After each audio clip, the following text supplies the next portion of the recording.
Hello. Welcome to the show. Sorry I was off last week. Turns out it was Canadian Thanksgiving and I completely forgot. Thanksgiving's one of those forget me holidays, so I just forget when it comes. It just comes upon me and bang, and then I find I'm busy with family related things. So here I am, a week later. It's October 21st. We got some things going on in the news. We're getting real close to the election, so that kind of stuff is heating up. Kind of silly. And I like to stay away from the election stuff, but I think unfortunately I'm gonna have to talk a little bit about it. So just a little bit about it, not too much. Welcome though. If you're here and you watch the podcast and you're not yet a subscriber, you should hit the subscribe button. As you can see behind me here, my little homemade subscribe whiteboard there. Don't hit that. Don't try and push that. That won't work. But hit the subscribe on the channel, share and comment and like the content if you like it. If you don't, well, then don't do any of that. But if you do and you want to help the channel, that's the way to do it. So going to talk about this week, the SpaceX rocket catch. I'm a little bit behind on that, but I still want to talk about it because that's super cool. And I would have talked about it last week, but missed it. Also going to talk about Trump working at McDonald's. That was kind of cool. I saw that video today. That was he was having some fun with it, and he's very personable, so it's hard to not enjoy situations like that when he's involved in them. So we'll talk about that. Also, it's a doubleheader on Elon Musk. We're gonna talk about his $1 million daily giveaway. That's interesting. The Antichrist, I mean, Elon Musk. He's not the Antichrist. Some of you might think he is, but he is. I don't think he is. But you did hear it here first. So if you do think he is, and I said it later on, you can come and say, oh, I heard that guy. That guy said it on that stupid podcast that I catch sometimes. But yeah, we're going to talk about that giveaway and, all those things. Also, gold prices soaring. Just prior to an election. A little weird. Also, the stock market, we got some economic upturns just ahead of the election, which I don't know. I don't know if they're setting up for something. I don't know if they're setting up for if Trump wins to try and downturn the market and then, hit him where he likes to brag that he's good with the economy. I don't know, but we'll talk about that. And lastly, we're going to talk about Love is Blind Season 7. If you don't know what this show is, it's dumpster fire reality TV. Unfortunately, I'm roped into watching it, so I do. But Season 7 has decided to go political. And of course, you can probably guess what side they lean on. So we'll talk about that. But before we get into it, again, if you're watching the podcast and you like it, hit the subscribe. Also, if you miss any part of the podcast as I'm going along, you don't want to go back, which I understand. I wouldn't either. You can catch small doses. You can catch them in clips during the week. I drop them anywhere between Tuesday and Sunday, 5 o'clock Eastern. So you can catch them then. You can like them, share them with your friends, comment. I like all the comments.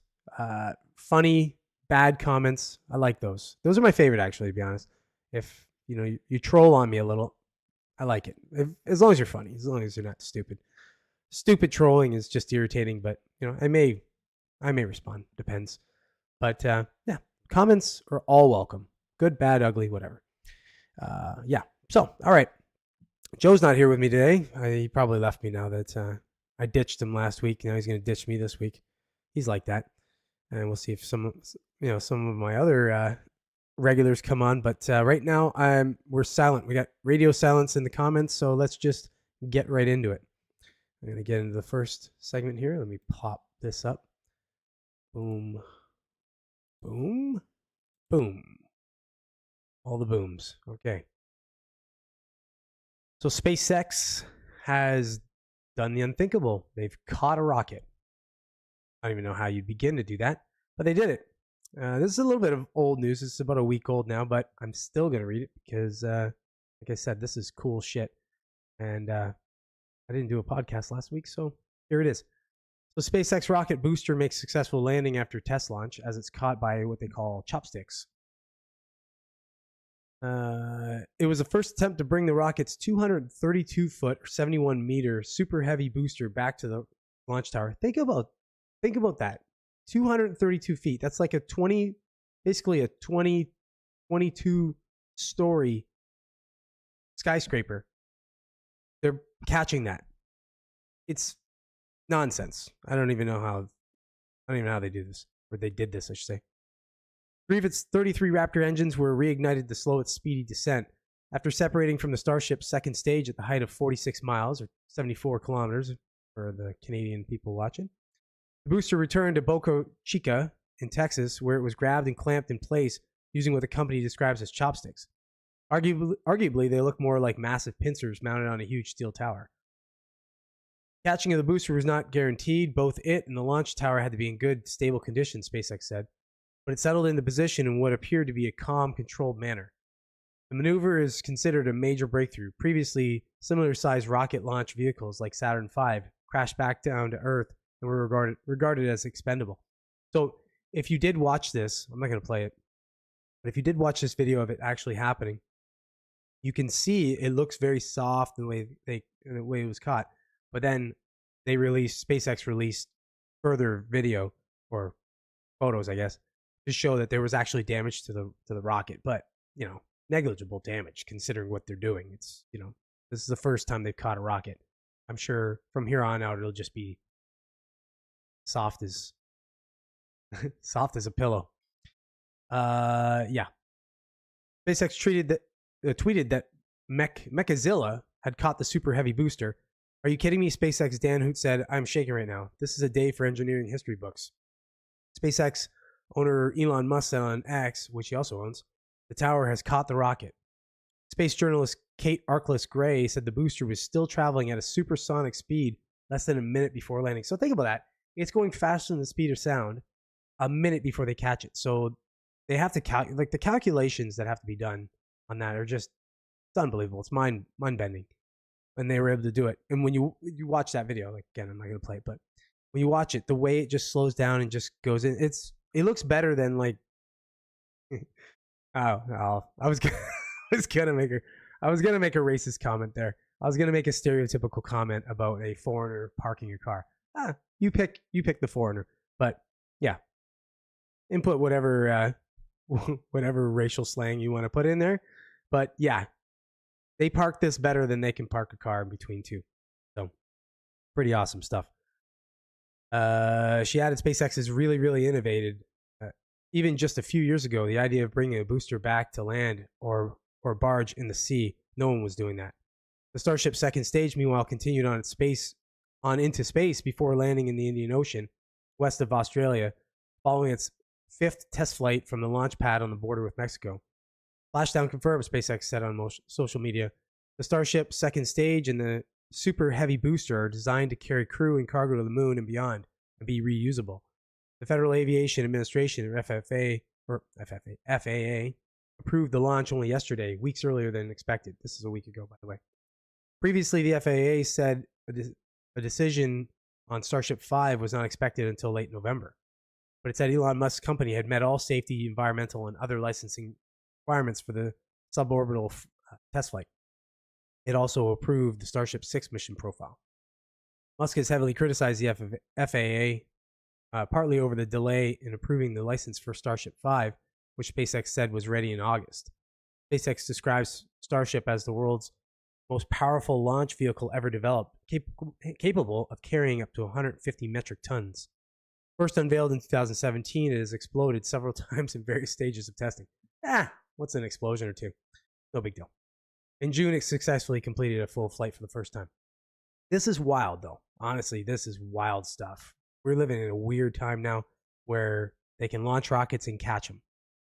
That's it's awesome. Space flight in our time, guaranteed. I think in the next decade, we're going to see manned missions to the moon. We're going to see, maybe for the first time, and preparation for something going to Mars. This is crazy. Good for Musk. All right. Ah, still alone. Where are you, Joe? I'm so scared right now. All right. I'm just gonna get on to the next thing. Nobody wants to talk to me. I feel so sad. All right. I don't know if you saw this, but Trump decided to troll Harris by spending, whatever. I don't even know how long, but we'll say part of a day working in a McDonald's. He's hilarious. This is CNN business, so of course it's going to be dog shit. But let's see what they have to say about this. I'm going to play this video first because it's funny how they frame this. So you're going to get a kick out of this. But here we go. So McDonald's didn't give Trump permission to serve fries. It didn't need to. That's what they headline the article, of course. Here we go. Oh. Pennsylvania McDonald's at a campaign stop yesterday. I'm looking for a job, and I've always wanted to work at McDonald's, but I never did. I'm running against somebody that said she did, but it turned out to be a totally phony story. So if you don't mind, I want to work the French fry counter. So Trump there again claiming without evidence that Kamala Harris never worked at McDonald's in the 80s. That dispute inspiring this campaign stop over the weekend. Trump, no stranger to the Golden Arches. His love for their fast food is well documented. In 2019, Trump. Oh, shut up. See, look what they got to do there. Everything's got to be leaned negative on him. Call him fat. It's okay to fat shame Trump. Nobody else, though. Can't do that to anybody else. That's fat shaming. Can't do it. But Trump, it's fine. This was funny. This was cute. If you watch this video, it's wholesome. It's got a wholesome feel to it. Trump's just being funny, and he's doing a funny thing. Sure, of course it's contrived. That's what this whole bullshit is. That it's the theater of politics. Trump's no bigger than that. In fact, he's more of an actor in that play than anyone, pretty much. But it's fun. It's funny. It's less cringy than it would be on the other way. But let's see what they have to say on this article here. So, McDonald's has been thrust into the 2024 election, gaining particular attention over the weekend when former President Donald Trump served fries at a Easterville, Traverse, Pennsylvania location. By the way, they're in Pennsylvania like crazy right now. That's where they're just going to be campaigning, probably all the way to the end, because it's a swing state. It's probably one of the key battleground swing states. So they're just going to stay there pretty much. But McDonald's had nothing to do with Trump's visit. The company operates on a franchise model, which means the vast majority of its locations are independently owned and operated. Although franchise owners have to abide by certain guidelines in their agreements with the parent company, they are free to invite political candidates to serve fries without McDonald's buy-in. The company said Sunday in an internal memo to employees obtained by CNN that it did not invite Trump or the attention the election has brought it, but the company spun the spotlight as proof that McDonald's remains a key part of everyday American life for millions of people. Of course they spun it. Everybody's going to utilize this in the best way they can. That makes perfect sense. As we've seen, our brand has been a fixture of conversation this election cycle. While we've not sought this, it's a testament to how much McDonald's resonates with so many Americans. Oh, get out of here. Okay. Yeah, everybody's just resonates. McDonald's is, it's a founding pillar of America. McDonald's does not endorse candidates for elected office, and that remains true in this race for the next president. We are not red or blue, we are golden. The letter was signed by its entire U.S. senior leadership team, including McDonald's President Joe Erlinger. At the staged event. Yeah, they got to put that. At the staged event. Oh, no. Oh, we just thought it was another day of Trump working at McDonald's. Oh, this was staged? That's weird. Man. Bizarre. Can't believe they would stage something like this. Trump put on an apron to work as a fry attendant and handed people food at the location, which had been closed for the campaign stop. McDonald's said it was proud that Trump has often expressed his love for McDonald's, and Harris spoke fondly of her time working at the company, to which she has frequently referred during her campaign, and a refrain that Trump, without evidence, has disputed. Tell me you're one-sided in one simple sentence like that one just did. Harris says she briefly worked at the chain during the summer of 1983 when she was still a student at Howard University in Washington. And who gives a shit if she did or not? I actually worked at McDonald's. I worked at McDonald's for almost 3 years in my youth. Great place to work. One of the reasons why there's probably like 85% girls working. So that was great for me as a young dude. But yeah, fun place to work. It was good. They were well set up. So and I do believe in the cleanliness of McDonald's because I experienced it. So good company. Still, some McDonald's customers and employees spoke out against the company after Trump's visit, criticizing McDonald's for allowing the Republican presidential candidate to campaign at a restaurant. Oh, don't worry. Don't worry. Those the libtards that are worried about this, I'm sure, are not going to boycott McDonald's. There is no fucking way they're going to boycott McDonald's. As long as they've got greasy food, they're going. The company clarified in its memo that Derek franchisee's owner and operator was approached by local law enforcement about Trump's desire to visit and accepted. That's a long ass name, and I'll read it. He was proud to highlight how he and his team serve their local community and make delicious food like our world famous French fries, the company said. I don't even know if they're actual French fries, but they're pretty delicious. Upon learning of the former president's request, we approached it through the lens of one of our core values. We open our doors to everyone. Good for you. All right, good enough. I'm not gonna read any more of that, but it was fun. Go watch the video. I would have put it up here, but I'd probably just get a copyright strike for doing it. So screw it. I'm not gonna do it. But it was fun. It was fun. It was actually, it was feel good. I don't know how you can watch this guy interact with people and stuff and not think he's genuine and not actually like him. I don't know. People just got such a hate on for this guy. He just seems real genuine when he's interacting with people, and he's complimentary and all that. It's likable. It was fun. Go take a watch and let me know what you think in the comments. There you are, buddy. Well, you were a little late today. It's fine. I forgive you because I was absent last week and I didn't tell you or anyone else. I just decided to fill myself up with turkey as it was our Thanksgiving here in Canada. So, Mars is a boondoggle. Yeah, Mars is probably colonized already. We're gonna have to fight some Martians up there. I laid down for a minute and dozed off, petting my cat. We could use that as a euphemism, maybe. Petting your cat depends on which way you identify, brother. McDonald's serves people meat mixed in their burgers. Yeah, I agree. But it's clean. It's clean. I'm not going to disparage against McDonald's other than the fact when I eat it, I get the boom boom blasts. So I have to kind of avoid it for that. But it's tasty, whatever it is. And I work there, and I do know that it's very, very clean. At least where I work, it was very clean. They're real stringent on it. More so than I've heard from a lot of other fast food and food outlets. So just, if you're worried about cleanliness, don't worry about that with McDonald's. If you're worried about actual food, not Soylent Green, can't help you there. Not sure. But all right, let's get into the next thing here.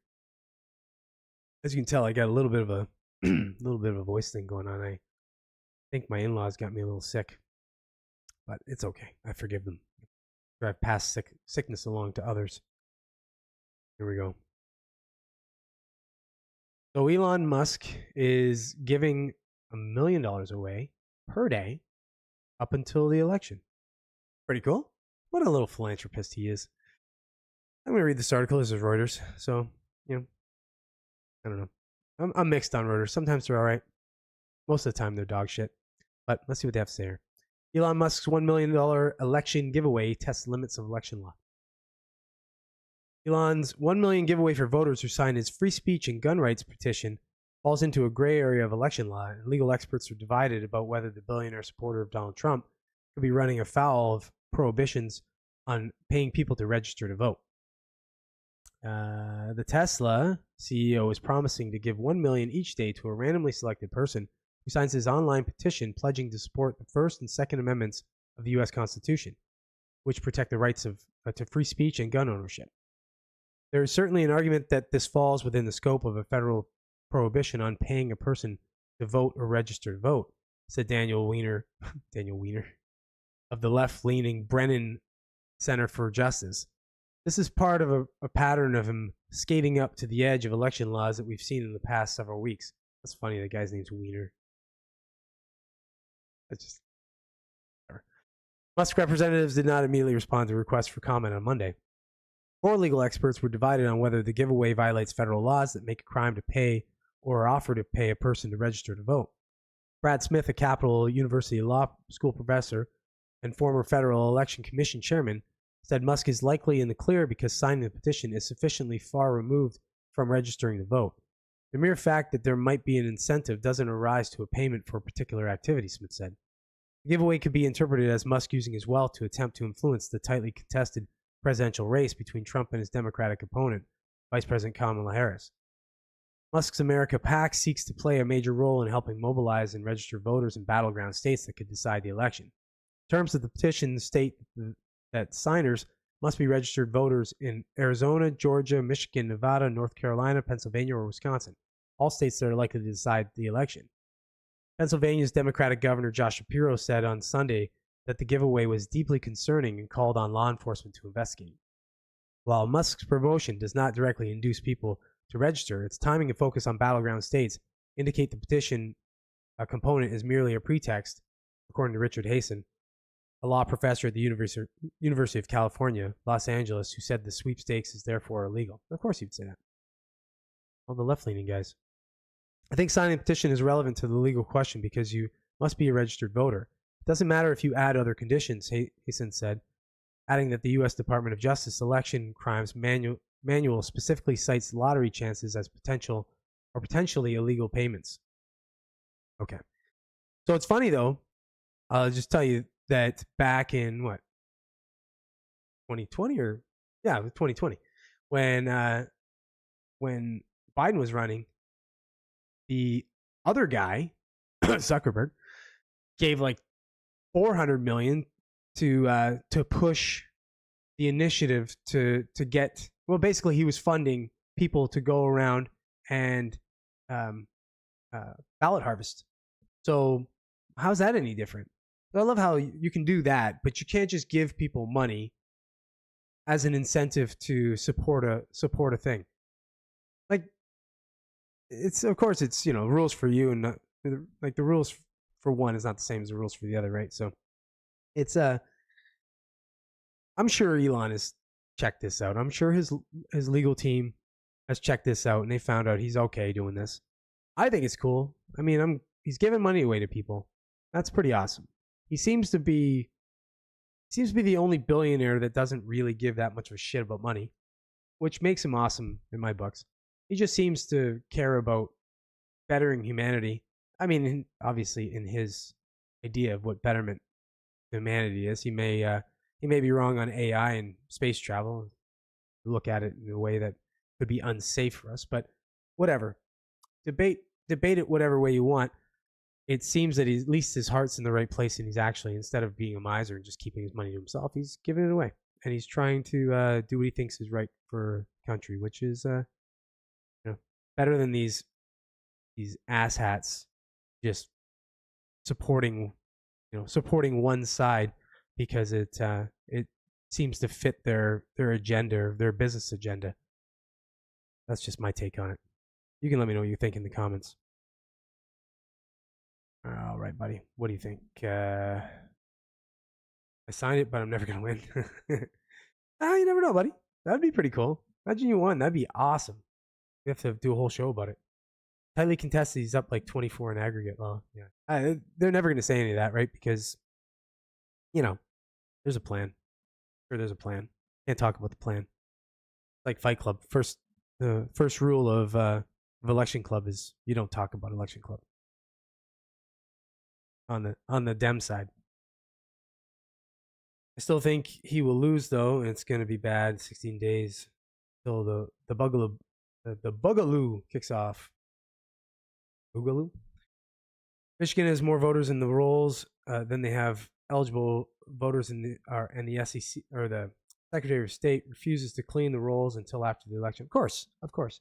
All that's going on. All that is going on, and it's obviously nefarious. Probably going to get censored for all this, but whatever. It's going to be great. The election is going to be good. All the way good. Free, fair, all that. Everything on the up and up. Okay? That's what it's going to be. And the best candidate will win. Just the way it is. That's how it's going to work. Unless I don't. All right. Let me get on the next thing here. Get off this shit. Or I just get completely censored. All right. What's up? Bloop, bloop, bloop. So gold prices are soaring. That's usually the indicator that when people start hedging with gold, they're worried about downturns in market, or, in this case, there's a couple other things that are happening here, but usually that's what it is. It's a hedge against market downturns. And because we've got an election just around the corner, it's a good time to hedge your bets. I'm going to read this article. This is CBC. ABC. One of the BCs. Kind of a dog shit article, or dog shit outfit, but I'll read the article anyways. Why are gold prices hitting record highs? Price of gold climbed to an all-time high on Friday as uncertainty about conflict in the Middle East and the U.S. presidential election sent investors in search of a safe haven. The latest jump is hardly a blip. Gold has soared about 32% since the outset of 2024, outpacing the 23% growth in the S&P 500 and a 28% surge in the tech-heavy NASDAQ over the same period. The months-long stretch of strong performance owes in large part to an expectation of lower interest rates at the Federal Reserve, which typically coincide with an increase in gold prices, some analysts told ABC News. They also pointed to purchases of gold reserves among central banks, as well as persistent demand from investors aiming to diversify their portfolio and hedge against global unrest. Some analysts caution that gold prices often oscillate on a weekly or monthly basis, making it difficult for investors to time the market. Gold is at a new record high, but you can rest assured that once it hits its peak, it will probably back off of it. The surge in prices stemmed largely from immense appetite for gold among central banks in recent years, especially from the central bank in China, experts say. Central banks worldwide purchased more than 1,000 tons of gold during each of the last 2 years, the World Gold Council found. Before those years, that threshold had never been crossed. China ranks atop the list of nations seeking to bolster their gold reserves as a means of reducing its dependence on the US dollar. Until May, the People's Bank of China had purchased gold for 18 consecutive months. US-China relations have been strained for quite a while, and it's been even worse over the past year. It's a reasonable thing for them to reduce their reliance on the dollar, Campbell Harvey, a professor at Duke's Fuqua School of Business who studies commodity prices, told ABC News. That means you need an alternative, and one alternative that's credible is gold. However, central bank purchases of gold slowed in the middle of this year. The World Gold Council said in July the Chinese central bank has paused its purchases of gold over the past 5 months.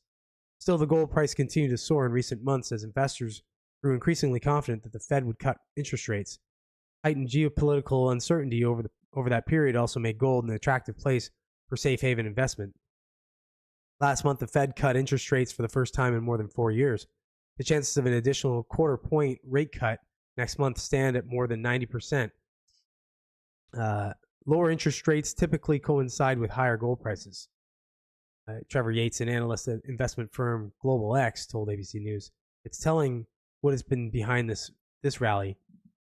Some experts also attribute the rise in gold prices to geopolitical uncertainty and unease surrounding the coming U.S. presidential election. Of course, obviously, this always happens. The perception of global instability often induces investors to purchase gold as means of safeguarding their funds in a millennia-old asset viewed as immune to major swings in global economic performance. There's no strong consensus among the market or the public about which candidate is going to win the election, Wyckoff said. That causes uncertainty, and uncertainty usually triggers safe haven demand for gold. Of course, that's uncertainty altogether does that. I need a drink. Arch. Like I said, gold is a hedge. So anybody who's afraid, as you see the markets do this for a while, people try and time it. Go, okay, well we've taken a bunch of gains. Let's hedge. Something's happening, election, economic downturn, whatever's going on, some uncertainty in some key areas of the world. People will start to hedge, and they'll buy gold or gold, silver, things like that. Like sometimes commodities, just anything that's not as volatile. It's a good hedge. But this is a little weird because of the timing and the way the market's been going up. It's the market's been doing really well despite what we all kind of feel, especially when you're at the gas pump or you're going to the grocery store, something like that, and you see the price surges that have happened in those areas, and then you see the market's doing really well, and you're like, these two things don't seemingly coincide well. But again, there is a change coming November 5th. So is this contrived? Maybe this is something that is being done to make basically almost like a hedge against the improper candidate winning, if you know what I mean. I don't want to get too much into that because it gets censored anyway. Let me know what you think in the comments. Ooh. My best Dr. Evil. Right. When is Pierre going to be Canadians PM? Yeah, I don't know. I mean, technically, if they don't call an election early, it's going to be the end of next year. It's always 1 year after. Well, again, if they don't call them, like they can call them. I mean, I think we had one time period of like 4 years because we had minority governments. They called an election like 3 times in a 4-year cycle or something. It was just silly. But I have a feeling they're going to call it a little early next year. Like, so maybe they'll call it for like September or something like that. We'll see. But that would be when it's going to be happening next year, roughly the same time.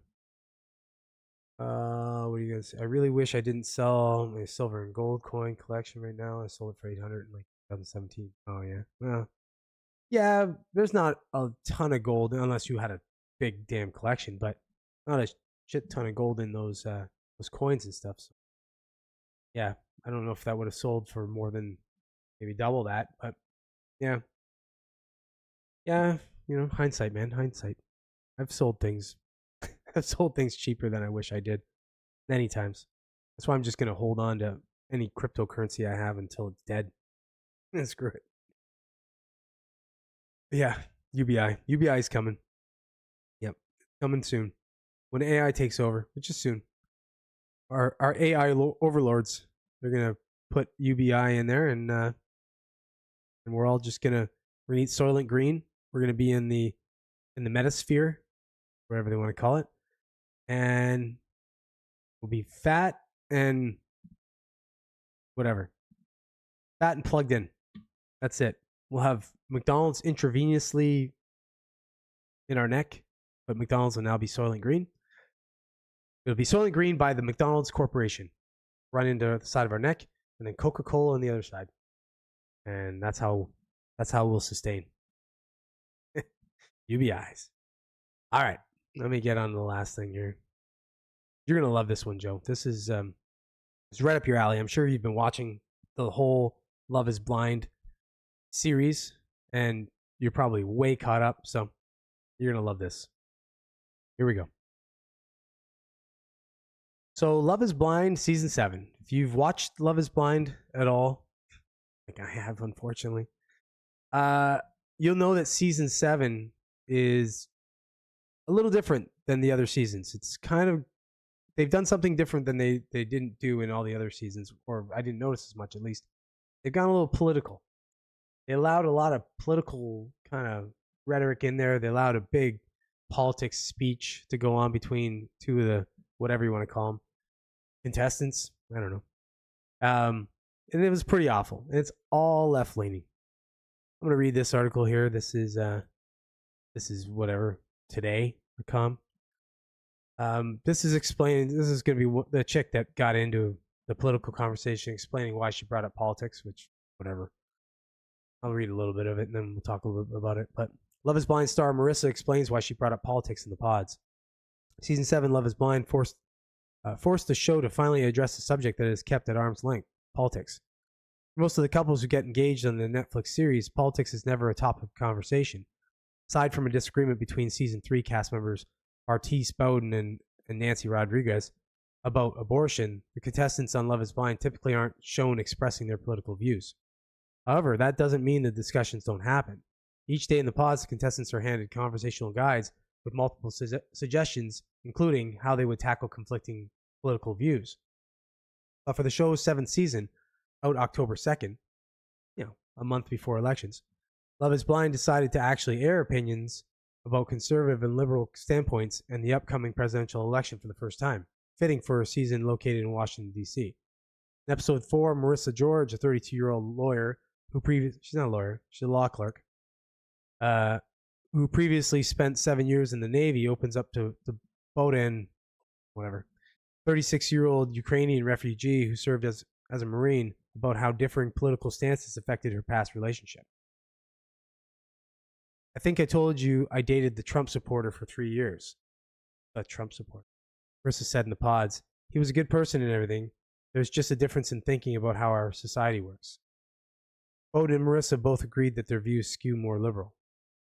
In an interview with Today, Marissa explains why she wasn't afraid to approach the topic of politics, which is typically a taboo reality television subject, and share her beliefs. It's really important to me that the person that I am with and marry, we align politically, she says. I know some people like to be apolitical, but I just don't believe that you should be apolitical. It's just my opinion. She continues, we're making laws that really impact people's lives. It's really important to me to be with somebody who wants to raise kids with an open mind and who takes part in our society and in their country. Okay. Marissa says that based on her past experience, similar political beliefs is a necessity for future relationships. Because I've dated someone who was a Trump supporter, she reiterates, it just doesn't work, right? Okay. Anyways, I'm not going to carry on with this. So what happened, the one guy, there's one other guy, this is separate of this, was talking about, he was basically apologetic as to he voted Trump in 2016, I think he said, and then Biden 2020 or something. But he was so apologetic about it. Oh, I didn't know any better. Like, it's just nonsense. And of course, like I said, or like they say, there's all kinds of these political conversations going on. It's just what they air. And they decide to air that. And then they aired this whole conversation that they're not speaking about, this other conversation this same chick had with another guy, all about, just woke nonsense, just all left-leaning garbage, just stuff that, of course, that Netflix pushes, so they had no problem with putting that out there. The problem I have with it is if you're going to put any of it in, how about be unbiased and put the other side in? I'm sure other people are leaning the other way, and there was a lot of other stuff said that may support Trump or may support Republican ideas or just conservative ideas in general, but that doesn't make the show. Only the liberal bullshit makes it, and the woke ideologies, that all makes it.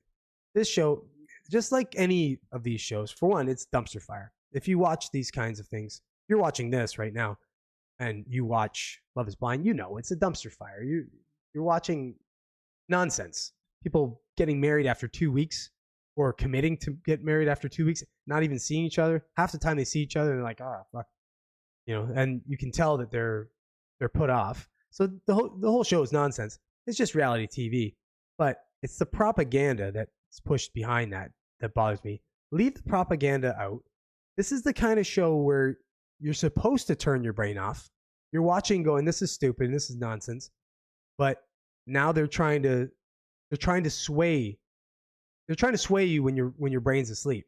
I don't know if they're trying to, maybe it's mental conditioning or something they're doing here, but it's stupid. After 7 seasons, they're finally getting into this bullshit. Of course, timely when election's just a month away or less. Well, I mean, when they release the show is a month away. It's a couple weeks now. It's just nonsense. So like I said, Netflix, man, you better be careful because you get these companies that decide they're going to lean one way very heavily politically tend to lose the moderates over time. So I don't think this is a good play at all for you with what seems to be one of your more popular shows. Let me know what you think in the comments.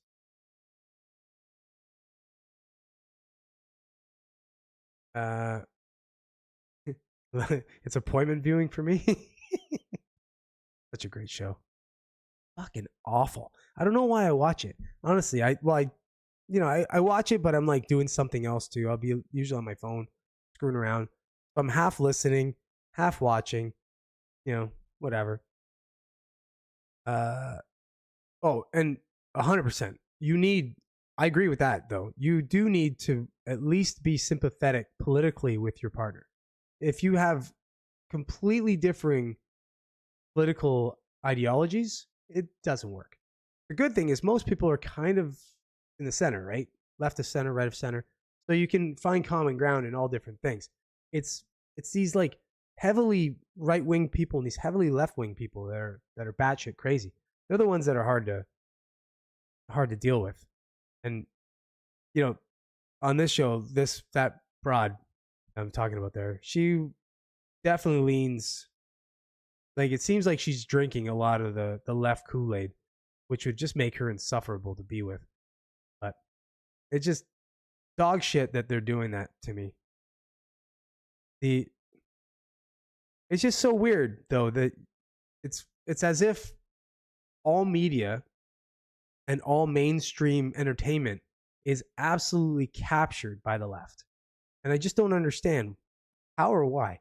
Is it because people that are sort of on the right seem to be more like, are viewed more as like fuddy-duddies, and the left are viewed more as like fun and whatever? I don't know, but hopefully there's a shift in this shit because I'm just getting tired of it.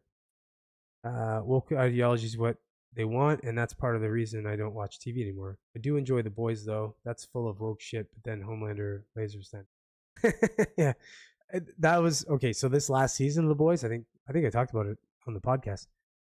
It was pretty bad with that shit. It's got all these weird undertones of like all the politics, and I don't know. It just seems like they're leaning like the good guys are more left leaning, and the batshit crazy ones, the bad ones are they're sort of right leaning. So they seem to be doing it too, which might be to their demise. Realistically, that show is not supposed to be about heavy politics. It's about a badass Superman that's able to kill everybody, and he keeps himself in check. So yeah, that show could be a problem. All right. Well, I'm gonna change that scene because here's my face bigger. Yeah, that's it, man. That's all I got as far as topics to talk about. I wanted to stay away from politics, but it's hard when you get so close to the election cycle, and that's all anybody's talking about, anything that's going on. Not sure what's going to happen with that. So, again, like I said, I just want to try and stay away from it as much as I can so I don't get completely throttled. I just watch the viewership drop on the channel if I get too heavily into that shit. But yeah. All right. Well, what are we at? 45 minutes? Yeah, short show, buddy. Because I didn't have a sixth topic, number one. You didn't start the show with me, so I got straight into shit. Yeah. So blame yourself, man. Don't sleep in. Stop petting your cat and sleeping in. Fuck. At least if you're gonna pet a pussy, yeah, I'll keep it clean. It's a family show. All right. Anyways, okay. Well, thanks for watching. You, Joe, and the one other person, and it's cycled through. We grabbed one more. It just keeps cycling up to like 3 or 4. So big numbers. Yeah, unfortunately, I'm not going to get away from politics. Politics are going to be on the agenda for a little bit. But thanks for watching. If you are a regular watcher and you're not yet a subscriber, do hit the subscribe. If you want to continue to see my face talking about shit that you may or may not be interested in. But if you don't want to, then don't. Whatever. Either way. channel's kind of growing a little bit over the last little bit, which is nice. Also, if you missed any part of the podcast, if you just jumped in, like I just saw someone jump in, and you missed the whole podcast, you can check it out again. You can either rewind and check it all out again right now, or you can check it out in small bits during the week. I drop them between Tuesday and Sunday. I always want to say Tuesday and Thursday. I drop them between Tuesday and Sunday at 5 p.m. Eastern Standard Time. So you can catch them in about 5 to 7 minute segments then. Like, share, comment on those. That all helps the algorithm push the content. So if you want to push this content, that's what you do. And and catch the live show, 7 o'clock Mondays, Eastern Standard Time again. And jump in the comments. Joe needs a friend in the comments. So jump in the comments. So because when I'm in the middle of a segment, I don't really react to what Joe's saying because I'm reading. Don't see it. So Joe's upset with me half the time. So if you could make Joe less upset, jump into the comments and you guys can talk amongst yourselves, and then I'll feel like the third wheel and I'll get into the conversation with you. Yeah. Other than that, that's it. That's all I got. So again, we'll see you next week. Thanks, Joe, for being with me, buddy. You always make it good. And you're pretty much the reason why the show keeps going, because I probably would just stop doing it if I had nobody to talk to for a very long time. I just get sick of hearing my own voice. But yeah, so thank you, buddy. And I've never been upset with you either, buddy. We'll see you next week, Joe. We'll see, maybe Robert will be back with us next week. And anyone else, we'll see you all next week, 7 o'clock Eastern Standard Time, Monday. Take it easy. Bye-bye.